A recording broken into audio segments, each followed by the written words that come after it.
আজকের topics 1.9 chapter 1 এর subsection 9 এ বা চ্যাপ্টার 9 এ বলা আছে যে judgement and financial statements. Judgements হচ্ছে বেসিক্যালি আমরা মানে আইএফআরএস এর কনসেপচুয়াল ফ্রেমওয়ার্কে বা আমরা IAS 1 এ যেটা বলে থাকি বা IAS 8 এ বলা আছে যে প্রথমত হচ্ছে you need to apply the policy according to the IFRS conceptual framework এবং আইএফআরএস গাইডলাইন অনুযায়ী। বাট মাঝে মাঝে এখানে যেটা বলা আছে although IFRS standard narrow down the range of acceptable alternative accounting treatment, these are still many areas which are left to the discretion of the directors of the company. অর্থাৎ আমরা যেভাবে IFRS এর একদম স্পেসিফিক বলা তারপরেও আমাদের কিছু কিছু জায়গায় আমরা ডাইরেক্টরদের ডিসক্রিপশন দিয়ে রাখা আছে। যেমন আমি আপনাদেরকে বলেছিলাম অ্যাকর্ডিং টু IAS 8 আমরা যখন স্পেসিফিক পলিসি অ্যাডাপশন করব তখন যদি সরাসরি IFRS এ এটি না থাকে তাহলে ডেফিনেটলি আমরা ম্যানেজমেন্টের জাজমেন্ট দিয়ে আমরা এই পলিসি অ্যাডাপ্ট করতে পারবো। কনসেপচুয়াল ফ্রেমওয়ার্কের সাথে সাংঘর্ষিক যেন না হয় এটা খেয়াল রাখতে হবে। আরেকটা বিষয় বলা আছে যে পলিসিগুলো যেন আপনার কন্টিনিউয়াসলি আপনার ইউজ হয়, অর্থাৎ আপনি আজকে একরকম করলেন কালকে আরেক রকম করলেন, এই কন্টিনিউটি এবং এই যে প্রেজেন্টেশনের যে আপনার ধারাবাহিকতা এটি মেনটেন করতে হবে। এক বছর আপনি একটা পলিসি নিলেন পরের বছর চেঞ্জ করবেন, no, you can not do that. On the whole, the concept of faithful representation should result in transaction being present fairly. However, commercial and financial consideration may result in pressure being brought to bear to account for and report transaction in accordance with the strict legal form. This can raise ethical questions for a professional accountant.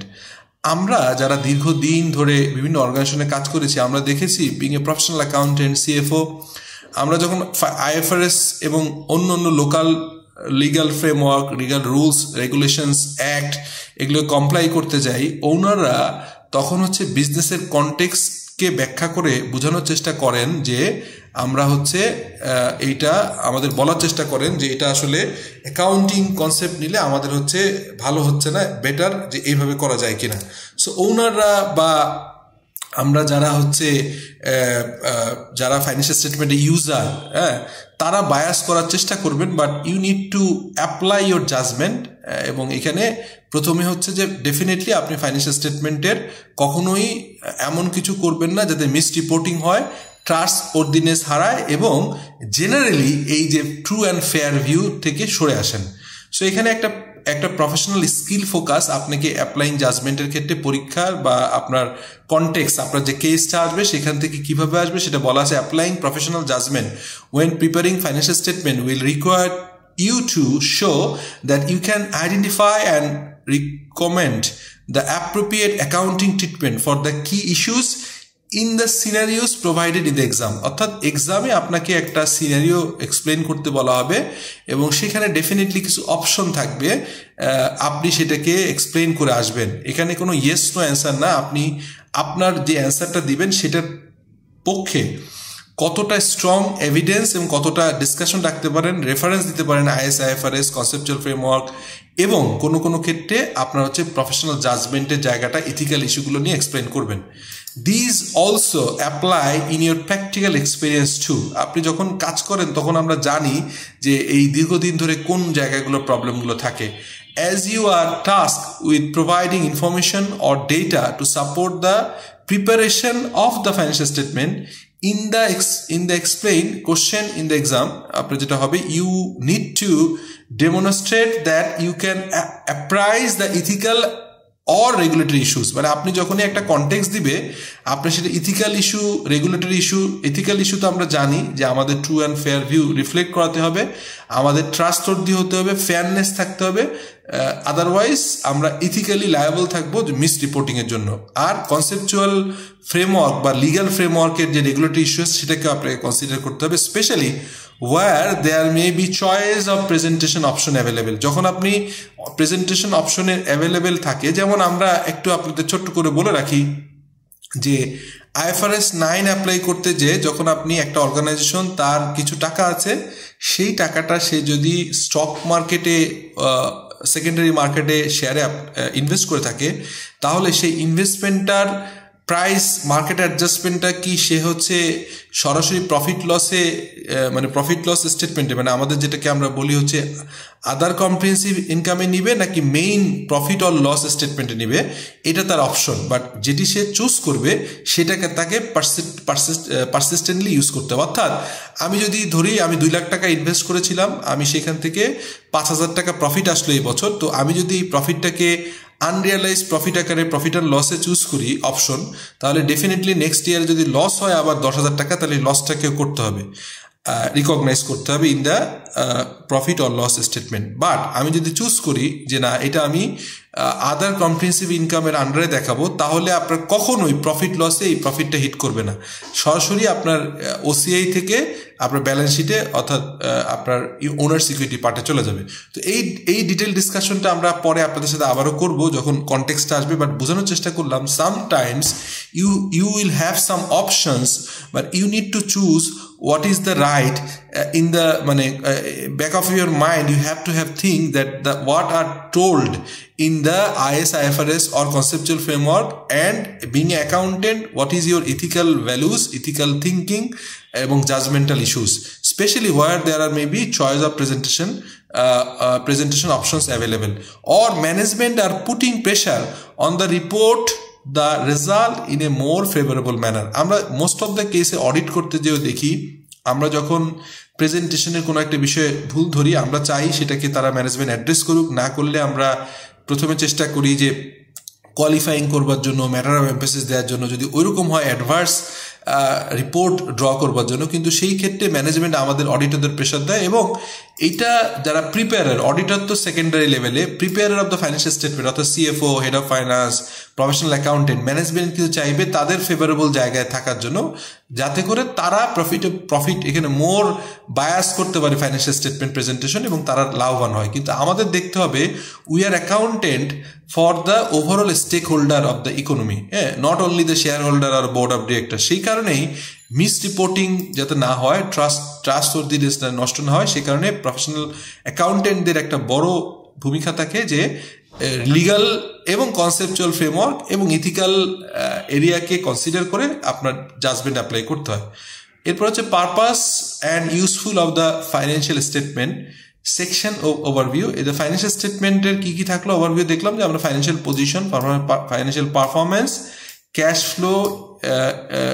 Flow of entity আর change in the financial position অর্থাৎ change in equity আমাদের যেটা আরেকটা হচ্ছে financial statement which also management's stewardship of the resources of an entity and objective of general purpose financial reporting আমি অনেকবার বলেছি তারপরেও বলি কাস্টম মেড রিপোর্ট পাবার অধিকার কিন্তু সরাসরি যারা ম্যানেজমেন্টে ইনভলভ বাট আমরা যদি বলি যে আমাদের ওভারঅল স্টেক হোল্ডার অর্থাৎ আমাদের সাধারণ শেয়ার হোল্ডার যারা হচ্ছে আপনার এজিএমএ শুধুমাত্র আসে আমাদের হচ্ছে রেগুলেটর অর্থাৎ এনবিআর হতে পারে আরজিসি হতে পারে বাংলাদেশ ব্যাংক সহ অন্যরা হতে পারে সো যারা কমন যে ফাইন্যান্সিয়াল স্টেটমেন্ট পায় যেটা কাস্টম মেড না ফর দ্য জেনারেল পারপাস সেটাকে জেনারেল পারপাস ফাইন্যান্সিয়াল রিপোর্টিং বলে যেমন আমরা statement of financial position profit or loss and other comprehensive income change in equity cash flow এবং notes to the financial statement করি পাঁচটা যে set of financial statement থাকে এটাকে আমরা বলি হচ্ছে general purpose financial reporting the conceptual framework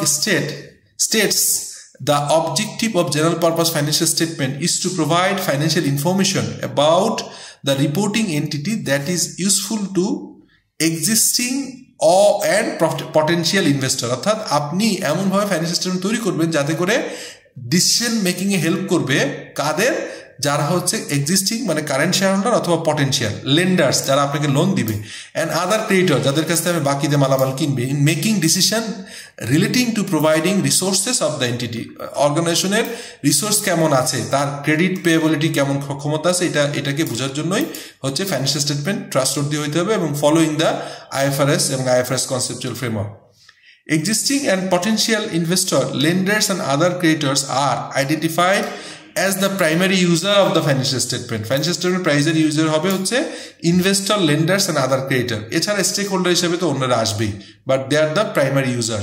First of all হচ্ছে যে ইনভেস্টর মানে কারেন্ট ইনভেস্টর এবং পটেনশিয়াল ইনভেস্টর, লেন্ডার্স এবং হচ্ছে creditors.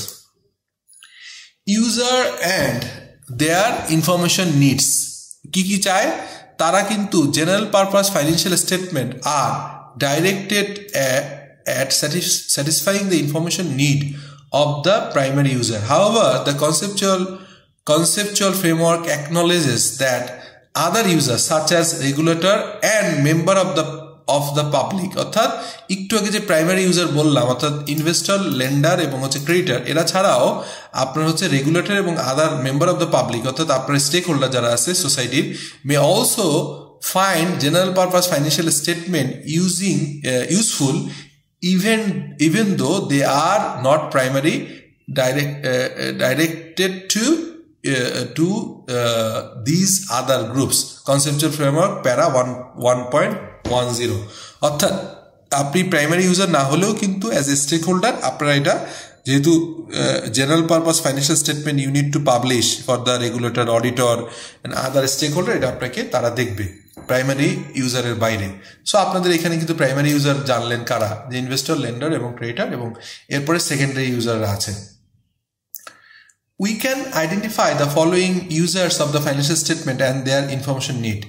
Existing and potential investor, এটা হচ্ছে আপনার একটা বড় area. Existing potential investor, lender, other creditor, employees, because employee the worker, profit participant সহ অনেক কিছু তাদের প্রয়োজন। Assess their employees stability and profitability, assess the employers ability to provide remuneration, employment opportunities and retirement and other benefits, assess their employers' ability to manage the risk associated with climate change, অর্থাৎ S1 S2 তে আমরা যেটা বলি sustainable reporting যেটা বলি, সেখানে climate change এবং social responsibility পারবে কিনা।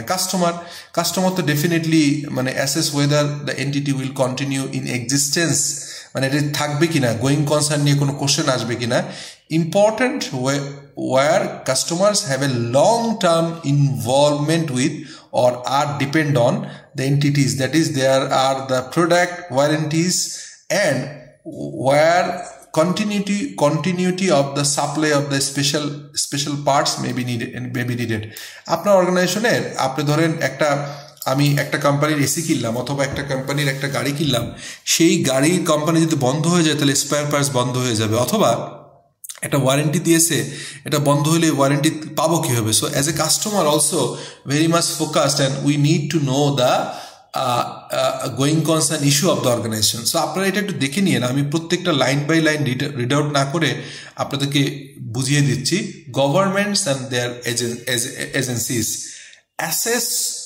assess allocation of the resources and therefore activities of the entity, অর্থাৎ আপনি প্রপারলি ট্যাক্স বার দিচ্ছেন, assist in regulating activities, assess taxation and determination taxation policies, provide a basis for national statistics. এটাও important যে national statistics সারা বাংলাদেশের কোন প্রোডাক্টের কেমন turnover, consumer annual tax কত, টার্নওভার কত, ইন্ডাস্ট্রি ইনফরমেশন, এগুলো কিন্তু ন্যাশনাল স্ট্যাটিস্টিক্সেও এটা প্রয়োজন হয়। Publicly disclose information through the general purpose financial reporting. The public as a whole and analysts যারা হচ্ছে অ্যানালাইসিস করে, they assess the performance and position of the company to inform decision often relating to investments. তারা একটা analysis করে, compare different companies to advise their client with which to invest in. আমরা যে asset management কোম্পানিগুলো, আমি নিজে আমাদের একটা অ্যাসেট ম্যানেজমেন্ট কোম্পানি আছে, তো আমি ওয়ান অফ দ্য ডিরেক্টর। এই অ্যাসেট ম্যানেজমেন্ট কোম্পানি থেকে আমরা এই অ্যানালাইসিসটা করি, মানে আমাদের যে অ্যানালিস্ট থাকে সিএফএ বা আমাদের চার্টার অ্যাকাউন্টেন্টরা বা আমাদের যারা প্রফেশনাল অ্যাকাউন্টেন্ট তারা যারা অ্যানালাইসিস করে তাদেরও কিন্তু এই জেনারেল পারপাস ফাইন্যান্সিয়াল স্টেটমেন্ট নিয়ে অ্যানালাইসিসটা করে। তো এটা আমরা দেখলাম। অ্যাকাউন্টেবিলিটি অফ ম্যানেজমেন্ট, এখানে এটা একটা ইম্পর্টেন্ট ইস্যু। দ্য ম্যানেজমেন্ট, আমি দেখেন প্রত্যেকটা টপিক্সে একটু আলোচনা করছি এই জন্য যে আপনার পরীক্ষায় পাশ করে হয়তো ফেলবেন, কোনো পরীক্ষায় পাশ করবেন, কোথাও ফেল করবেন, কিন্তু যদি এইভাবে বইয়ের কনটেক্সটে আজকে 24 পাতা পড়েছি আউট অফ আপনার হচ্ছে 800 পাতা, তার মানে আমরা ধরেন 5% না, আপনার আরও কম পড়েছি। মানে তো এই যে আপনার হচ্ছে যে খুব কম পার্সেন্টেজে পড়লাম, হ্যাঁ, এইটা কিন্তু ইস্যু না। ইস্যু হচ্ছে যে আমরা quality is important than quantity. আমরা যদি এইভাবে আগাই তাহলে যেটা হবে, এই ফাইন্যান্সিয়াল রিপোর্টিং এই পেপার পাস করবেন এবং ওভারঅল সিএ জার্নিটা স্মুথ হবে। So management of accountability of management has a stewardship role in that it is accountable for the safekeeping of the entity's resources and their proper, efficient and profitable use। অর্থাৎ একটা ম্যানেজমেন্টের কিন্তু custody থাকে, stewardship থাকে over the asset of the company. অর্থাৎ আপনার যেটা হচ্ছে মুভেবল এবং ইমুভেবল যে অ্যাসেট আছে, টেনজেবল এবং ইনটেনজেবল অ্যাসেট আছে, সবগুলোই কিন্তু কাস্টোডিয়ান বা স্টুয়ার্ডশিপ থাকে ম্যানেজমেন্ট হাতে। Provider of the risk capital are interested in information that helps them to assess how effectively the management has fulfilled the role. But again, this assessment is made only as the basis of economic decisions such as those about investment and the reappointment of and placement of management। অর্থাৎ এখানে একটা important issue আছে, সেটা হচ্ছে যে আপনি আপনার যে ধরেন যে লিস্টেড কোম্পানির ম্যানেজমেন্ট ভালো, যে ব্যাংকের ম্যানেজমেন্ট ভালো, পিছনে বোর্ড ভালো, তার কর্পোরেট গভর্নেন্স আছে, MD, CFO, company secretary, head of internal audit function করছে, অর্থাৎ কর্পোরেট গভর্নেন্স ফাংশন করছে, সেখানে কিন্তু প্রফিটেবিলিটি আসতে বাধ্য। সো এইটা ডিপেন্ড করে হচ্ছে আমাদের ফাইন্যান্সিয়াল রিপোর্টিংয়ের trustworthiness is one of the key pillar. তো এখানে যদি আপনি ভালোভাবে স্টুয়ার্ডশিপ পালন করেন তাহলে আপনার কোম্পানি লং টার্ম ভালো হবে, আপনার ইনভেস্টররা ট্রাস্ট পাবে। আদারওয়াইজ এটা হবে হচ্ছে উইন্ডো ড্রেসিং, ম্যানিপুলেশন, এগুলো কিন্তু থাকে। It is also the case that in a smaller entity the owner and manager can be the same individual. অনেক সময় দেখা যায় ছোটো অর্গানাইজেশন প্রোপাইটারশিপে আপনার ওনার এবং ম্যানেজার, যিনি ওনার উনি ম্যানেজ করছেন ব্যবসা। So financial reporting helps management to meet, তাহলে এদের জন্য কিন্তু অতটা ইম্পর্টেন্ট না যেখানে হচ্ছে ইন্ডিভিজুয়াল আপনার হচ্ছে যে ছোট প্রোপাইটারশিপ এবং যেখানে ওনাররাই সরাসরি ম্যানেজ, সেখানে কিন্তু ম্যানেজমেন্টের অ্যাকাউন্টেবিলিটি, স্টুয়ার্ডশিপ রোল তার একক ক্ষতিগ্রস্ত হবে। এটাকে নন পাই, আমরা আরও বড় পরিসরে যদি দেখি নন পাই বলি, বাট পাই অর্গানাইজেশনগুলো যেটা পাবলিক ইন্টারেস্ট এন্ট্রি, তখন কিন্তু আরও বেশি কিন্তু তাদের হচ্ছে অ্যাকাউন্টেবিলিটি থাকে, কারণ তাদের ডিসিশন মেকিংয়ে ভুলের কারণে একটা কালেকটিভ রং ডিসিশন হয়, সবাই ভুল করে এবং সবার ক্ষতিগ্রস্ত হয়। Financial reporting helps management to meet it needs to be accountable to shareholders and also other stakeholders by providing information that is useful to the user in making economic decision। Economic ডিসিশনের ক্ষেত্রে আপনি যে financial disclose general purpose financial statement দিবেন, সেটাই কিন্তু তাদের base হবে, তারা এই বেসে তারা ইনভেস্টমেন্টটা করবে। হ্যাঁ, সো এরপর হচ্ছে however financial statement can not provide the complete set of information required for the assessing the stewardship of the management। Section 7 inherent limitation of financial statement, later in this chapter আমরা এখানে section 7 দেখব। এটা আমরা 2 section দেখছি, 2.3 আমরা যে পাবো। এখানে আরেকটা জিনিস আপনাদেরকে বলি, সেটি হচ্ছে এখন কিন্তু হচ্ছে এই যে S1 S2 আসছে, আপনার হচ্ছে কনসোলিডেটেড রিপোর্টিং আসছে, IFRS 18 আসছে, যেখানে IS1 এর ভিতরে ম্যানেজমেন্ট ডিফাইন্ড পারফরমেন্স অবজেক্টিভ থাকে। ম্যানেজমেন্টের যে রিপোর্টগুলো অ্যানুয়াল রিপোর্ট বা অন্য জায়গায় যে ফাইন্যান্সিয়াল ডেটা বা ইনফরমেশন দেয়, সেটাও কিন্তু অ্যাকাউন্টিং এবং অডিটের আন্ডারে আসছে। সো আমাদের শুধুমাত্র ফাইন্যান্সিয়াল স্টেটমেন্ট না, আদার আসপেক্টও কিন্তু ইম্পর্টেন্ট, যেটা হচ্ছে আমরা শুধুমাত্র ফাইন্যান্সিয়াল স্টেটমেন্টের ইনহারেন্ট কিছু লিমিটেশন থাকে, বাট অন্য স্টেটমেন্ট থেকে আমরা এটাকে ক্রস চেক করি। Financial position, performance and change in the financial position. The economic decisions are based on the evaluation of the entity's ability to generate cash and of the timing and certainty of the generation. Information about the entity's financial position, performance and change in the financial position provide the foundation on which to base such decision। তো এটা আসলে আপনার যারা decision maker, তারা কিন্তু আপনার financial position, performance এবং change in the financial position and change in the equity, যেটা ফাইন্যান্সিয়াল পজিশনের পার্ট, সেখানে কিন্তু তারা এটা দেখে আপনার ওয়েল ইনফর্ম ডিসিশন নিবে। ফাইন্যান্সিয়াল পজিশনের ভিতরে কি থাকবে, এটা হচ্ছে কনসেপচুয়াল ফ্রেমওয়ার্কের সংজ্ঞার ভিতরে এটা আছে যে an entity's financial position covers কি the economic resource. Economic resource মানে হচ্ছে আপনারা জানেন যে ইকোনমিক টার্মে আমরা ল্যান্ড, মেশিন, ক্যাপিটাল বলি, এগুলো হচ্ছে যে economic resources is control the financial structure, debt or share finance. আপনি হচ্ছে যে ডেট ইকুইটি নেবেন না আপনার ক্যাপিটাল নেবেন, অর্থাৎ আপনি কি ব্যাংক ফাইন্যান্সে যাবেন নাকি হচ্ছে আইপিওতে অথবা ফার্দার শেয়ার ইস্যু করে শেয়ার হোল্ডারদের কাছ থেকে ফাইন্যান্স নেবেন। ইটস লিকুইডিটি অ্যান্ড সলভেন্সি, একটা অর্গানাইজেশনের লিকুইডিটি কেমন থাকবে, সলভেন্সি কেমন হবে, সে কি ইনসলভেন্টের দিকে যাচ্ছে কি যাচ্ছে না। এখানে অ্যাডভান্স রিপোর্টিংয়ে আমরা ইভেন জেড স্কোর অ্যানালাইসিস করি সলভেন্সি দেখার জন্য। বাট এই জেড স্কোরও কিন্তু অ্যানালাইসিস হয় ফাইন্যান্সিয়াল রিপোর্টিং, যে জেনারেল পারপাস ফাইন্যান্সিয়াল স্টেটমেন্টের উপরে অ্যানালাইসিসটা আমরা করি। Its capacity to adapt to change in the environment in which it's operate. হ্যাঁ, the primary user required information on financial position because it helps assessing কি করে the entity's ability to generate cash in future, ফিউচারে কেমন cash generate করবে এটা কিন্তু আমরা বোঝা যায় ট্রেন্ড অ্যানালাইসিস করে, এবং আমরা এটা দেখতে পারি how future cash flows will be distributed among those with an interest in or claim on, অর্থাৎ তার হচ্ছে আইদার সে কত টাকা ইনভেস্ট করলো বা কত টাকা সে দিল আর কতটুকু সে ক্লেম করছে। এটা আমরা মানে ইকোনমিক টার্মে আমাদের এই আলোচনাগুলো চলে যে ফিউচারে কি পরিমাণ তার হচ্ছে যে সে অন্য জায়গায় পাবে টাকাটা, আবার তার কাছে কত টাকা পাবে। It's also important of the entity. Requirement of the future finance and ability to rise the finance, আপনি সামনে কীরকম ফাইন্যান্স প্রয়োজন হবে, তাতে কতটুকু ব্যাংক ফাইন্যান্স নেবেন নাকি বন্ড নেবেন নাকি হচ্ছে এখান থেকে আপনি আইপিওতে যাবেন, রিপিট আইপিওতে যাবেন, কিভাবে যাবেন, নাকি ভেঞ্চার ক্যাপিটাল অথবা প্রাইভেট ইকুইটিতে নেবেন, এটা also important. The ability to meet financial commitment as they fall due, যখনই আপনার হচ্ছে আপনি 1 মাসের বাকিতে কিনেছেন 1 মাস পরের জন্য দিতে পারেন, ব্যাংকের 6 মাস পরে পেমেন্ট, 1 বছরের পেমেন্ট ডিউ টাইমের জন্য দিতে পারেন, সেই ক্যাপাবিলিটি অথবা ক্যাপাসিটি আছে কিনা এটা ফাইন্যান্সিয়াল স্টেটমেন্টের এইভাবেই আমরা কিন্তু তথ্যটা ফাইন্যান্সিয়াল পজিশন থেকে আমরা জানতে পারি। Information about financial position is primarily provided in a statement of financial position. Primarily আমরা financial position থেকে দেখতে পারি। Financial performance যেটাকে আমরা profit or loss and other comprehensive income বলছি, the profit earned in a period is used as the measure of financial performance. তাহলে profit দিয়ে কিন্তু ফাইন্যান্সিয়াল পারফরমেন্স দেখে। পজিশন হচ্ছে অ্যাসেট লাইবিলিটি আর ইনকাম এক্সপেন্ডিচারের ইস্যুটা হচ্ছে ফাইন্যান্সিয়াল পারফরমেন্সে।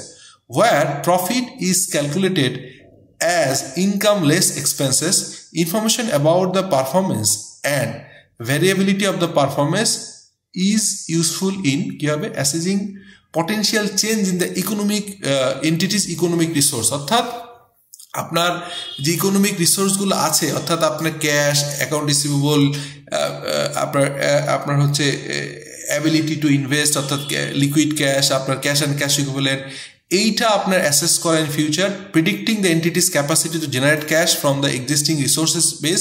আপনার যে পরিমাণ হচ্ছে ইনভেন্টরি আছে, ফিক্সড অ্যাসেট আছে, আপনার হচ্ছে রিসোর্স আছে, সেটা ইউজ করে মোবিলাইজ করে আপনি কীভাবে ক্যাশ ফ্লো জেনারেট করবেন, and forming judgement about the effectiveness with which additional resources might be employed.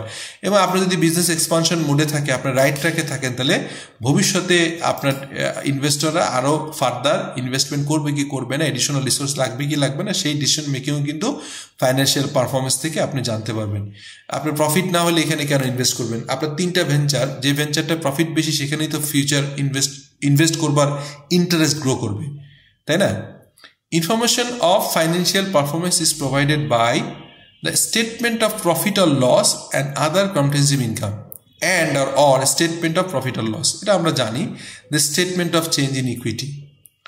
Change in the financial position, এটা আমরা জানি, the change in the financial position can be analyzed under the heading of, যেটা আমরা cash flow বলি, investing, financing and operating activities and are presented cash flow statement. এখন আপনাদেরকে বলি, IFRS 18 কিন্তু ইনকাম স্টেটমেন্টের প্রেজেন্টেশনের ভিতরে আমরা ইনভেস্টিং, ফাইন্যান্সিং এবং অপারেটিং অ্যাক্টিভিটিস অনুযায়ী ইনকাম স্টেটমেন্ট প্রেজেন্ট করবো ইনশাল্লাহ, যে কারণে ক্যাশ ফ্লোর সাথে এটাকে আপনার কম্পেয়ার করাটা ইজি হবে।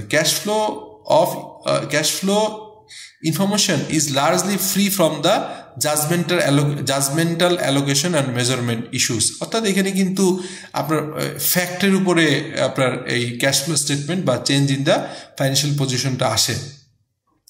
তো এটা আমরা দেখলাম। এরপর হচ্ছে নোটস অ্যান্ড সাপ্লিমেন্টারি শিডিউলস, সেটা হচ্ছে স্কেডিউলস, সেটা হচ্ছে নোটস অ্যান্ড স্কেডিউল বা schedule R attached to financial statement can provide additional information. আমরা দেখি যে আপনাদের বেশ কিছু পলিসি নোট, এরপর হচ্ছে আমরা নিউমেরিক্যাল নোট এবং আমরা কোনো সময় প্ল্যান প্রপার্টি ইকুইপমেন্ট বা ফিক্সড অ্যাসেট রেজিস্টার্ড বা শিডিউল আমরা তৈরি করে দিই, সেটা হচ্ছে ইন্টারেস্টিং, সেটা হচ্ছে আমাদের এডিশনাল নোট আকারে আসে। বেসিস অফ অ্যাকাউন্টিং, এখানে আমরা এই সিনারিও ওভারভিউ সেকশন ওভারভিউ থাকবে। You will have covered the accrual basis and cash basis of the financial reporting in the accounting studies. In this section we briefly revise these and introduce the breakup basis. এই breakup basis হচ্ছে আমি আপনাকে বলেছিলাম, আপনারা জানেন আমার ভিডিওগুলো আগে যদি দেখে থাকেন, যদি গোয়িং কনসার্ন কোনো ইস্যু থাকে তখন ব্রেকআপ বেসিসেও করতে হয়, বা আরও ইস্যু আছে আমি এটা আলাপ করব। You will need to familiar with the following, কী থাকবে? অ্যাক্রুয়াল বেসিস, যদিও আইএফআরএস হচ্ছে অ্যাক্রুয়াল বেসিস, ইপসাস গভর্নমেন্টের ক্ষেত্রে এটা মিক্স আছে, হ্যাঁ, বা এনজিও অ্যাকাউন্টিংয়ের ক্ষেত্রে ডিফারেন্ট হবে, নন ফর প্রফিট অ্যাকাউন্টিং যেটা আপনার এনজিওর জন্য অ্যাপ্লিকেবল হবে সেটা ভিন্ন, বাট আমরা কমার্শিয়াল বা বিজনেস হাউসগুলো অ্যাক্রুয়াল বেসিস করি। এছাড়া ক্যাশ বেসিস এবং breakup basis. The going concern basis is referred to by the conceptual framework as the underlying assumption. তাহলে আপনি কি গোয়িং কনসার্ন থাকবে এটাই ধরে নেবেন, যদি গোয়িং কনসার্ন না থাকে তাহলে কিন্তু এটা খুব কঠিন একটা অবস্থায় আপনাকে রিপোর্ট করতে হবে, এবং তখন কিন্তু ফাইন্যান্সিয়াল স্টেটমেন্ট গোয়িং কনসার্ন এর বেসিসে আপনি করবেন না, তখন আপনি ব্রেকআপ বেসিসে ডিফারেন্টভাবে করবেন। অ্যাক্রুয়াল বেসিস, এটা আমরা জানি যে under this basis of accounting transaction are recognise when they occurred. এটা ক্যাশ ফ্লোর সাথে সম্পৃক্ত না, ক্যাশ কখন পেলেন ইম্পর্টেন্ট না, বাকিতে বাই করছেন, পারচেস করছেন, বাকিতে সেল করছেন, এটা অ্যাক্রুয়াল বেসিস। এটা ডিটেইলার বলছি না, আপনারা এটা পড়ে নিন। Going concern basis, the accrual basis of accounting assumes that an entity is going concern. আমরা ধরেই নেব যে গোয়িং কনসার্ন, যখন গোয়িং কনসার্ন থাকবে না তখন কিন্তু আমরা অ্যাক্রুয়াল বেসিস অ্যাকাউন্টিং করবো না, অনেক কিছু ভিন্ন ভিন্ন হবে। ব্রেকআপ বেসিসে প্রেজেন্টেশন যাবে, লিকুইডিটি লং টার্ম অ্যাসেটকে রাখতে পারবো না, লং টার্ম লায়াবিলিটি রাখতে পারবো না, সব কারেন্ট হয়ে যাবে, এটা ডিফারেন্ট। বাট আমরা এটুকু আপাতত জানি যে গোয়িং কনসার্ন বেসিস মানে the accrual basis of accounting assume that the entity is a going concern. Under this basis, the financial statements are prepared on the assumption that the entity will continue in operation for foreseeable future. এই foreseeable future IS 1 বলা আছে। foreseeable future বলতে আমরা minimum 1 বছর ধরি, হ্যাঁ, 1 বছর পর্যন্ত সামনে দেখতে হয় যেটা গোয়িং কনসার্ন কোনো ইস্যু আছে কিনা। In the management has neither the intention not the need to liquid entity. তখন আমাদেরকে বুঝতে হবে by selling all its asset, paying off all its liability and distributing any surplus to the owners. মানে আমাদেরকে assess করতে হবে যে আগামী 1 বছরের ভিতরে ওনারদের এরকম কোনো চিন্তা নাই যে সমস্ত প্রোডাক্ট সেল করবে, সমস্ত প্রোডাক্ট সেল করে ফেলবে, ফোর্স সেল, সমস্ত অ্যাসেট লিকুইড করে ফেলবে, অ্যাসেট দেবে, লাইবিলিটি পে অফ করবে, করে সারপ্লাস যে টাকা থাকবে সেটা ওনারদের ভিতরে ডিস্ট্রিবিউট করবে। এমন কিন্তু যদি থাকে তাহলে আমরা বলবো যে তার গোয়িং কনসার্ন নাই। আর গোয়িং কনসার্ন থাকতে হলে একটা ব্যবসা চলমান থাকতে হবে ফোরসিয়েবল ফিউচার পর্যন্ত। Going concern is referred by the conceptual framework as an underlying assumption. এটা conceptual framework-এ গোয়িং কনসার্নকে একটা আন্ডারলাইং অ্যাজাম্পশন আকারে নেওয়া হয়েছে। ক্যাশ বেসিস আমরা জানি, the cash basis of accounting is not used in preparation of the company's statement of financial position and performance statement, as it is not allowed IFRS standard. IFRS standard যদি করবে না, এই জন্য আমরা এটা রাখছি না।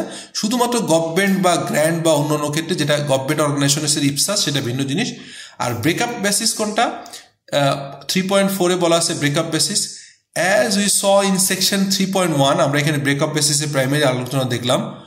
One of the key assumption made under the accrual basis is that business will continue as a going concern. However, this will not necessarily always be the case.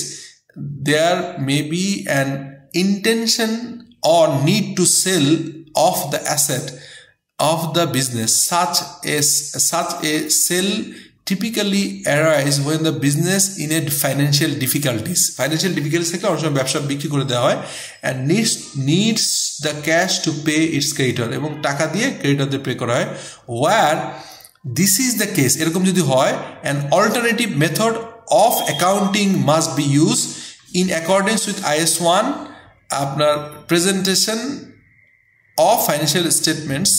In these circumstances, the financial statement will be prepared on a basis other than going concern. আমি এটা আমার একটা video আছে আপনাদেরকে দিয়ে দিব লিংকে যে গোয়িং কনসার্নের বাইরে ব্রেকআপ বেসিস কিভাবে হয়, which is commonly referred to the breakup basis. The breakup basis values asset and liability today as if the entity was as the entity was about to cease trading তারা ব্যবসা বন্ধ করে ফেলবে and had to dispose all of its asset and liability তার মানে breakup basis তখনই হবে যখন ওই অর্গানাইজেশনের ম্যানেজমেন্ট ওনাররা ডিসিশন নেবে যে বা দিতে বাধ্য হবে যে এইটার ব্যবসার অ্যাসেটগুলো বিক্রি করবে লাইবিলিটি পে করে ফেলবে The effect of this is seen primarily in the statement of financial position as follows. Classification of asset and liabilities. এটা চেঞ্জ হয়ে যাবে আগের মতো বললাম না যে লং টার্ম শর্ট টার্মে ভাগাভাগি হবে না all the asset and liability would be classified as current rather than non-current আমি একটা एग्जांपल এর পরের ক্লাসটাতে একটা एग्जांपल দেখিয়ে দিব আপনারা থার্ড ভিডিওতে এটা পাবেন valuation of asset evaluation of asset করতে গেলে asset would be valued on the basis of recoverable amounts of sales মানে ইম্পেয়ারমেন্টের সমস্ত জিনিসগুলো এখানে করতে হবে IAS 36 অনুযায়ী this is likely to be substantially lower than এই যে ফোর্স সেলের কথা বললাম যখনই আপনার ব্যবসা বাধ্য হয়ে বন্ধ হবে তখন কিন্তু আপনাদের সাস্টেইনেবিলিটি সাবস্টেন্সিয়াল কম দামে বিক্রি করতে হবে যেহেতু ব্যবসা হঠাৎ করে ফোর্স সেল করছেন this is likely to be substantially lower than the carrying amount of the asset held under the historical cost accounting এর যে রেকর্ড আছে তার থেকে মাচ লোয়ার প্রাইসে সেল করতে হয়